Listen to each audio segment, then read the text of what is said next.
Left of the box. I'm non-binary or NB, and I have a uterus, and I menstruate.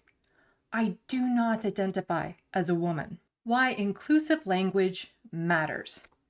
It's hard to exist in society when you don't exist in the language. It's only been a couple years since I clued into being non-binary.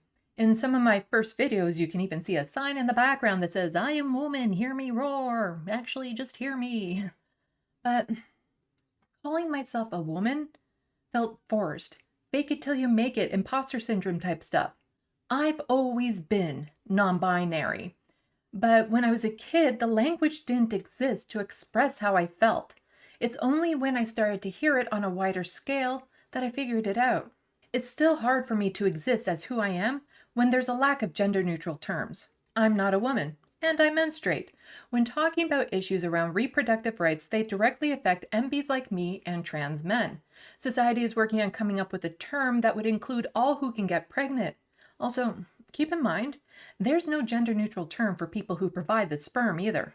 Since we're still figuring it out, it's going to sound clumsy and unnatural no matter what we say.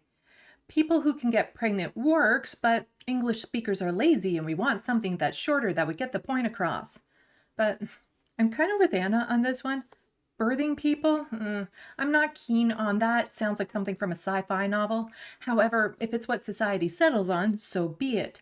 Personally, I lean more towards childbearer. Gender-neutral terms are an addition without a subtraction. The word spouse doesn't erase husband and wife. The word parent doesn't negate mother and father. Language is constantly evolving and changing to meet the times. Some examples: chairman, fireman, policeman. But women also do these jobs. So let's add chairwoman, firewoman, policewoman. But when we're talking about these roles, we don't want to assume gender, and there are folks who don't identify as man or woman. Okay, chairperson, fireperson, police person. That sounds lame. How about the chair, firefighter, police officer?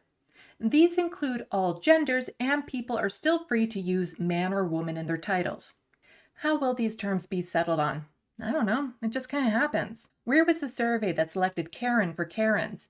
But by me just saying Karen in that context, you know exactly the type of person I'm talking about. Canadians call our coin money loony and toonies. No one demanded we say that. The government didn't create a committee and examine it. Enough people settled on these until they were popular enough to stick. We have a long way to go.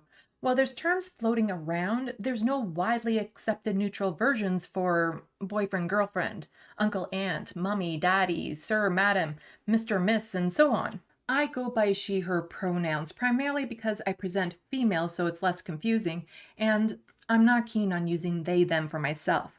If others want to use they, them, great. And I tend to use they, them when the gender of the person is unknown in places of phrases like she or he, or if I feel the gender isn't important to the context in which I'm talking. When it's used towards me, I don't mind, but I may miss you're talking about me. If there was another widely accepted gender-neutral pronoun, I'd probably go with that. I have ideas on what I feel would make good terms, and if I had the social influence to make a trend, I'd go for it.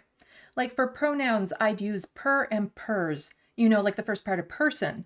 Then use that in place for boyfriend, girlfriend. I'd be the per friend. I think for Mr., Miss, mix is becoming popular. Cool. And for woman, man, NB works just fine. Okay, so I thought of this after I made the video, but I really like it and want to share it. When using formalities, lady, gentleman, monsieur would be really cool.